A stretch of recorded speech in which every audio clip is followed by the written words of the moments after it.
Du temps que dialoguaient les bêtes et les hommes, cela fait 300 ans, vivait un gentilhomme qui parlait couramment la langue des enfants. Tu parles d'un bonhomme? Ça, c'est son bon côté. Moi, on m'a raconté une curieuse histoire. Reconnaissez, monsieur, que vous êtes l'auteur de quelques contes licencieux où la morale et la pudeur... Le loup en langue des dieux parle aux chiens dans mes ouvrages. Les bêtes à qui mieux, y font divers personnages. Sans blague! Il a surtout pompé un auteur de l'Antiquité. Vos plaisantes leçons nous sont si familières. On n'y réfléchit plus. On les croit sans mystère. Qui s'est jamais posé la question du fromage qu'un renard astucieux déroba au corbeau? Le corbeau et le renard. Maître Corbeau, sur un arbre perché, tenait dans son bec un fromage.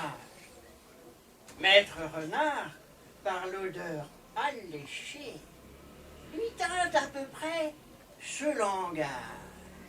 Hé! Bonjour, monsieur du Corbeau. Que vous êtes joli, que vous me semblez beau.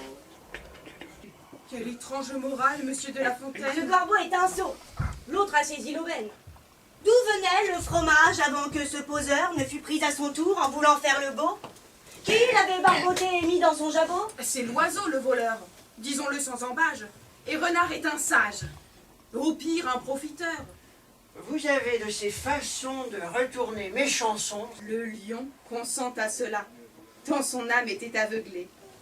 Sans dents, ni griffes, le voilà comme place démantelée. On lâcha sur lui quelques chiens, il fit fort peu de résistance. Amour, amour, quand tu nous tiens, on peut bien dire adieu prudence. Où a-t-on jamais vu un lion amoureux d'une jeune bergère? C'est un curieux mélange, monsieur de La Fontaine. Excusez-nous du peu. La morale obéit à des règles étranges au jardin de vos muses. Elle est parfois confuse. Vous ne comprenez rien. Ce sont la métaphore, effet de poésie. Je plante mon décor comme le peintre au champ plante son chevalet. L'inspiration me vient lorsque je me promène. Les enfants d'aujourd'hui vivent en zone urbaine. Ils ignorent le chant de l'eau vive, du vent et des oiseaux des champs.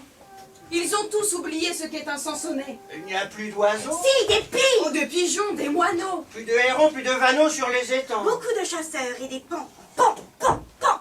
Plus de vaches dans les enclos. Elles restent enfermées à l'étable. Ce ne sont que des pies. Quel siècle épouvantable. Ça dépend. Où sont les charmantes fermières? Elles sont employées du métro. Plus de bouviers en béret. Ni de bœufs au garrot. Les tracteurs font le boulot. Au bord de l'eau, les lavandières. Aux fenêtres, les couturières. Plus de fileuses, ni de rouets. Le prince charmant. La bergère. Il est cadre, elle est dactylo. Plus de champs. Plus de forêt. Quelques jardins de banlieue, des bosquets. Ôtez-moi, s'il vous plaît, un doute.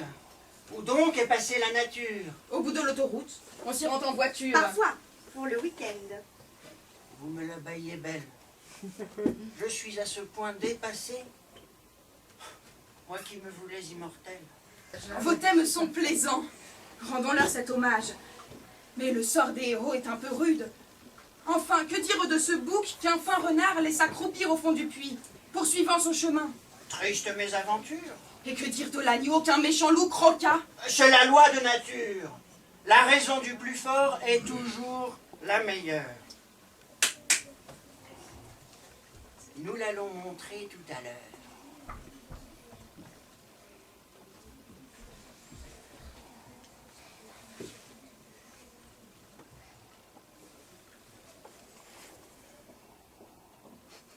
un agneau se désaltérait dans le courant d'une onde pure.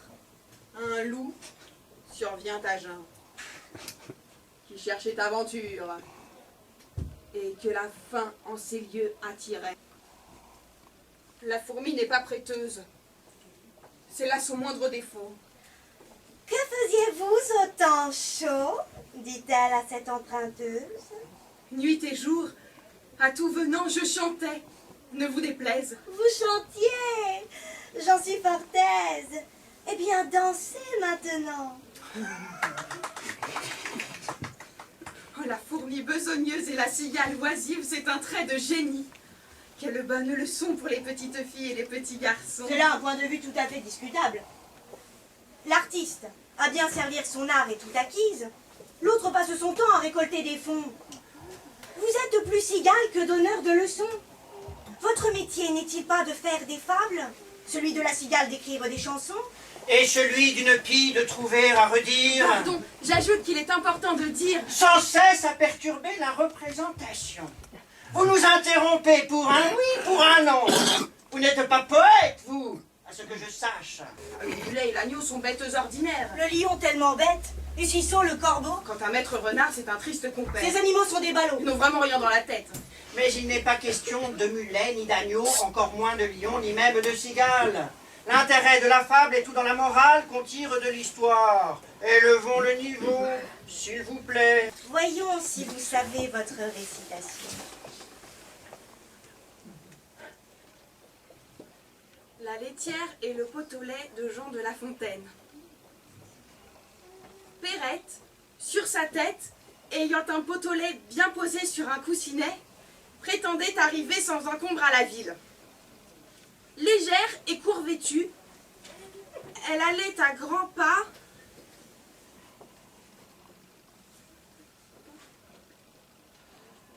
Ayant mis ce jour-là, pour être plus agile, cotillon simple et souliers plats.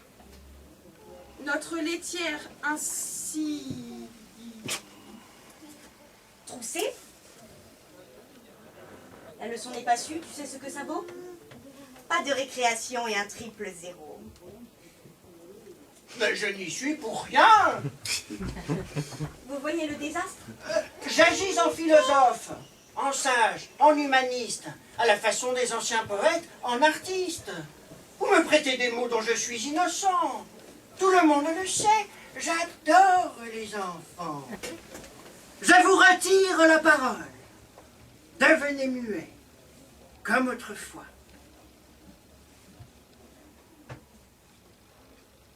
Depuis les temps anciens, où vous alliez au chant taquiner une muse au cœur compatissant, le monde a bien changé, monsieur de La Fontaine. La nature est fragile, on prend soin de ses eaux. On ne voit plus les bœufs peiner dans les ornières. Les cigognes sont rares sur le toit des chaumières. On ne croise plus guère de loups que dans les eaux. Ma commère la carpe s'enrhume à la rivière. C'est là un moindre mal en cas de pollution. Le renard pourchassé est toujours un larron. La rage fait son œuvre. On craint la contagion. Maître Corbeau s'ennuie au-dessus des jachères et se demande inquiet si la terre tourne rond. Ils sont si ressemblants les héros de vos fables. Égoïstes, violents, fourbes, avares et sots. Mais le contraire aussi. Bons amis, francs, bons diables, prêts à rendre service, fiers et sentimentaux. Il y a 300 ans, vous vous moquiez des hommes.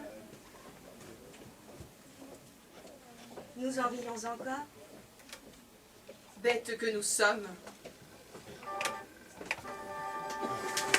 Bravo.